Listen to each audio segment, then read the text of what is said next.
ایک نہایت خوبصورت بچے کو جنم دیا۔ ٹھیک اسی وقت قلعے میں موجود محمد غوری کے سب سے چھوٹے بھائی الطاف غوری کے ہاں ایک بچے کا جنم ہوا۔ ان دونوں بچوں کا ہندوستان کی تاریخ سے گہرا تعلق ہے، جسے ہم بعد میں بتائیں گے۔ محمد غوری نے ارمان شاہ کی بچی کو گود میں لیتے ہوئے اس کا نام ترکان شاہ دیا، جس کا مطلب تھا ترک قوم کی شان۔ الطاف غوری کے بچے کا نام عثمان غوری رکھا گیا۔ قلعے کو پوری طرح سے سجا دیا گیا تھا، غریبوں کو کھانا و غلہ تقسیم کیا جا رہا تھا۔ یہ جشن 1 مہینے تک جاری رہا۔ اس بیچ محمد غوری نے قطب الدین ایبک کو مشرقی ہندوستان کو بھی فتح کرنے کا مشورہ دیا۔ اس کے بعد قطب الدین ایبک ارمان شاہ و بچی کو ماں ارجمن غوری کی نگرانی میں چھوڑ کر لاہور چلا آیا۔ یہاں اس نے جانباز سپاہی بختیار خلجی کو سپہ سالار منتخب کر اسے مشرقی ہندوستان فتح کرنے کے لیے روانہ کر دیا۔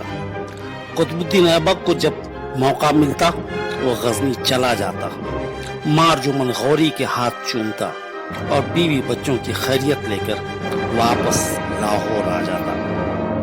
بختیار خلجی نے مشرقی ہندوستان میں عظیم کارنامہ انجام دیا تھا۔ قریب 5 سال کی جنگ کے بعد جب وہ لاہور واپس آیا تو لاہور کا قلعہ روشنی سے جگمگا اٹھا تھا۔ اس کا خیر مقدم کرنے کے لیے قطب الدین ایبک کے ساتھ محمد غوری موجود تھے۔ جشن کے ماحول میں بختیار خلجی زندہ باد، قطب الدین زندہ باد، محمد غوری زندہ باد اور اللہ اکبر کے فلک سے شگاف نعروں سے قلعہ گونج رہا تھا۔ اس دوران ارمان شاہ نے 3 بچیوں کو جنم دیا تھا، جن کی پرورش غزنی کے ہی قلعے میں ماں ارجمن غوری کے زیر سایہ ہو رہی تھی۔ جشن میں بختیار خلجی کو محمد غوری نے شان مشک کے خطاب سے نوازا۔ اس موقع پر بختیار خلجی نے بہت ہی کم عمر نوجوان جانباز کو غوری کے سامنے پیش کر اس کی تعریف کرتے ہوئے کہا، حضور، فتح میں اس جوان کا خاص کارنامہ رہا ہے۔ اس نے 2 قلعوں میں اکیلے گھس کر حیرت میں ڈال دیا تھا۔ اس سے نہ صرف کامیابی ملی تھی بلکہ ہمارا کوئی جوان شہید بھی نہیں ہوا تھا۔ غوری نے پوچھا، بیٹا تمہارا کیا نام ہے؟ اس نے بتایا، حضور میں غلام ہوں، میرا نام التتمش ہے۔